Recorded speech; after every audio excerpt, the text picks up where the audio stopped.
Татарның киләчәген, милләтнең киләчәген саклап калу буенча булган теләсә нинди карар халыкка хезмәт итәчәк. Минемчә, татар депутатлары, Татарстан Советы кабул иткән 90-91 елдагы карарлар, референдум үз көчендә калырга тиеш. Менә шушы турыда кабат-кабат әйтергә тиеш һәм кабаттан карар кабул итәргә тиеш. Россиянең, мәсәлән, бу карарларны инкар итәргә бернинди дә хокукы юк.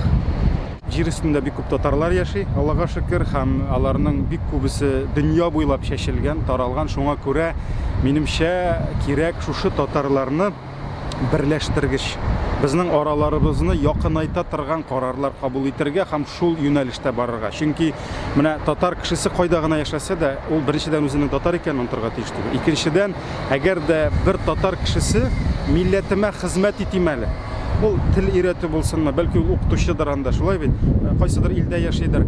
Менә ул шушы милләтемә хезмәт итим әле дигән уй, фикер туса, ул Конгресстан ниндидер ярдәм күрергә тиеш, һәм ул матди генә түгел, ул менә рухи яктан. Чөнки үземнең бар дусларым, алар чит регионнарда яшиләр, алар менә гәрләнеп инде шул кадәр сөйлиләр, менә татарча белүче дә юк. Әгәр дә дәреслекләр булса, мин үзем имам укыта башлар идем татар телен дип, менә шулай әйтәләр. Менә монда әлбәттә Конгрессның зур өлеше зур менә монда, һәм шушы якка безгә юнәлеп, шуны алып барырга кирәк. Аларның эшләре күп тринасы, карар да күп булыр. Әмма миңа калса иң мөһиме, иң кирәклесе булырга тиеш хәтер көне турында карар.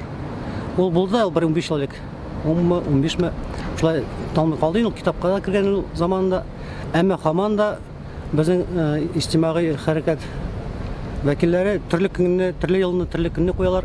Аның булырга тиешле бер төгәл дата.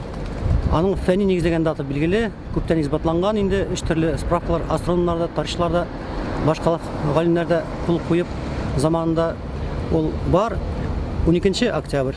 Ягъни 1552 елның 12 октябрьдә без үзебезнең дәүләтне югалттык. Татар конгрессы татар халкының иманы сагында торырга тиеш. Иманы сагында дигән сүз ул монда дине дә керә, монда сәнгате дә, әдәбияты да, тарихы да, һәм саклау, авылны саклау, җирне саклау, үзебезнең җиребезне башкаларга өләшеп бетермәү, үзебез хуҗа булу җиргә, үзебезнең байлыкларыбызга үзебез хуҗа булу. Әгәр дә конгресс эшләмәсә бу эшләрне беркем дә эшләми. Чөнки дәүләтнең эше башка, ә конгресс милләт мәнфәгатьләрен кайгыртучы оешма. Тел өлкәсендә мин тәкъдим итәрем һич шиксез тиз арада татар телен гамәлгә кертү мәсьәләсе Татарстанда. Мотивация булдыру. Чөнки хәзер халыкта, балаларда да мотивация юк. Чөнки татар теле белүне беркайда таләп итмиләр. Тел тормышта булмагач, аны беркем дә өйрәнмәячәк. Менә бу төп мотивация. Чөнки өйрәнү һәм гамәлгә кертү телене бу ике коштың ике канаты булырга тиеш. Берсе-берсенә ярдәм итә торган. Икенче карар демократия мәсьәләсе белән бәйле. Мәсәлән, зурдан әйткәндә Татарстанда демократия юк. 25 ел элек Татарстан парламенты телне гамәлгә кертү буенча төрле карарлар кабул иткән. Ләкин 25 ел эчендә Шәмиев заманында да, Миңнеханов заманында да телне гамәлгә кертмәделәр. Кертергә дә адымнар да ясамаганнар. Шуңа күрә бездә демократия дигән механизм эшләмәй димәк.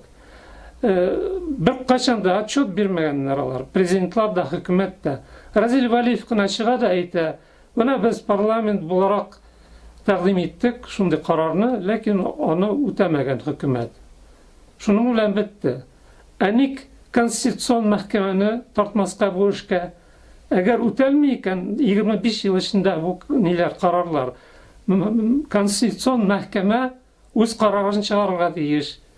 Башкарма хакимият нәрсәдә гаепле, ни өчен гаепле һәм ниндидер җавап булырга тиеш бу.